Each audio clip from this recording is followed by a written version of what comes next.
बाबा की परीक्षा लेने के लिए अपने पुत्र को बदल लेती है, ये देखने के लिए कि बाबा कितने जानकार हैं। दोनों माताओं ने अपने अपने पुत्र को बदल करके बैठ गई। श्री गर्गाचार्य जी कहते हैं नामकरण कराना है, बोले हाँ तो चलो गौशाला में चलो। गौशाला में जैसे ही गए, कहा जाता है गौशाला तो धन्य होती है जहां पर गैया मैया निवास करे, वह भूमि तीर्थ भूमि हो जाती है। एक बार किसी घर में कोई चोर घुस गया और जैसे चोर घर में गया तो उसने सारा धन चुरा लिया, इकट्ठा कर लिया। घर का मालिक जब जग गया तो चोर अपने प्राणों को बचाने के लिए जब उस मकान से कूदा तो एक जो गाय बनती थी, जो छपरी होती है, वो उस पे कूद गया, नीचे गिर गया। और जैसे ही नीचे गिरा तो उसकी मुक्ति हो गई, उसके प्राण निकल गए। तो उसने सवेरे संत से पूछा कि महात्मन रात में चोर आया, मकान से नीचे कूदा, लेकिन कोई ज्यादा ऊंचाई नहीं थी, केवल थोड़ा सा मेरे सामने गिरा और केवल मान लो कि जैसे कोई बालक को ठोकर लगती है, गिरता है फिर उठ जाता है, और थोड़ा सा गिरा और प्राण निकल गए। संत ने कहा कि चलो तुम्हारे घर जाकर के देखूंगा कि स्थिति क्या है। तो संत उसके साथ उसके घर आए, कहा कि कहां से, बोले यहां से। बोले कहां प्राण निकले, बोले यहां।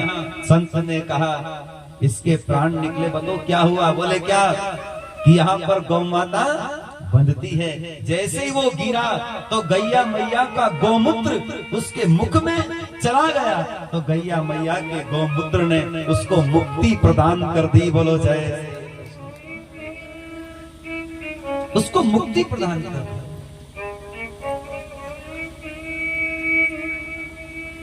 प्रसन्न कहना चाहता है जाने में या अनजाने में कैसे भी भगवान की भक्ति करो, भगवान तो तारते ही है। वो दयानिधि है, भगवान दयालु है। श्री गर्गाचार्य जी गौशाला में लेकर के जब जाते हैं, दोनों माताएं अपने पुत्र को बदल करके बैठ जाती हैं। श्रीमद् भागवत महापुराण की कथा कहती है श्री गर्गाचार्य जी की समाधि लग गई। ऐसी समाधि लगी कि जगत को भूल गए, जगत पति में लीन हो गए। दोनों माताएं सोचती है कहीं बाबा जी ऊपर तो नहीं चले गए, श्वास भी रुक गई, न कोई बोलते न चलते न डोलते हैं। एक मैया आगे कहती है, एक मैया पीछे धकेलती है। अरे बाबा जी आपको हुआ क्या?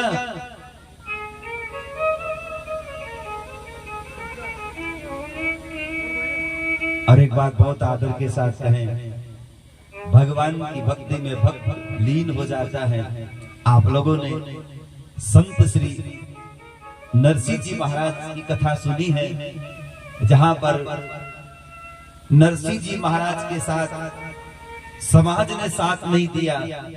16 सूरदास उनके साथ रहते थे। लोग हंसते थे कि आप 16 सूरदास को साथ में रखते हो, क्या तुम्हारे पास रखने के लिए और नहीं है? संत श्री नरसिंह जी महाराज कहते हैं कि संसार में बहुत है, कमी नहीं है, सुंदर भी बहुत है। बहुत आदर के साथ सुनेंगे। संसार में सुंदर तो बहुत है, धनवान भी बहुत है, मैं चाहूं उसको मेरे साथ रख सकता हूं। लेकिन संत श्री नरसिंह जी महाराज ने एक बात बहुत गजब की कही, कि संसार में सुंदर भी बहुत है, धनवान भी बहुत है, लेकिन राम का नाम जपने वाले तो 16 सूरदास ही है, तो वही तो मेरे लिए अच्छे हैं। बोलो जय श्री कृष्ण। जोर से बोलना पड़ेगा, बोलो जय श्री। सुंदर बहुत हैं, धनवान भी हैं, लेकिन जो राम का नाम नहीं जपे उसको मैं, जो राम का प्यारा न हो उसे मैं क्या करूं। हमारे तो 16 सूरदास ही, 16 सूरदास ही मन को भा रहे हैं। क्यों भा रहे हैं? क्योंकि ये राम का नाम। गांव घर में 2 प्रकार की बहू रहे, एक गणी सुंदर है, आंखों दम क्रीम लगावे, पाउडर लगावे, बाहर जावे, भीतर आवे, छोरा छोरी भी उलांग जावे, उन्हीं कहीं करो गाँव है।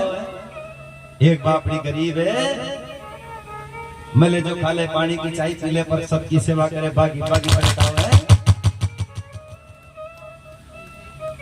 सासू की सेवा, ससुर की सेवा, छोटे की सेवा, संत की सेवा, महापुरुषों की सेवा है।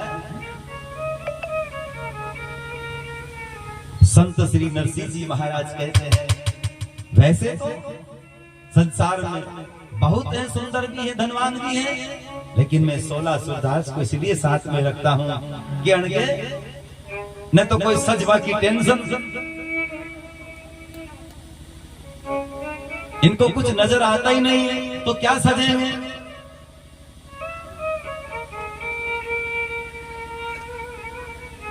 कुछ नजर आता ही नहीं है तो सजना कुछ है ही नहीं।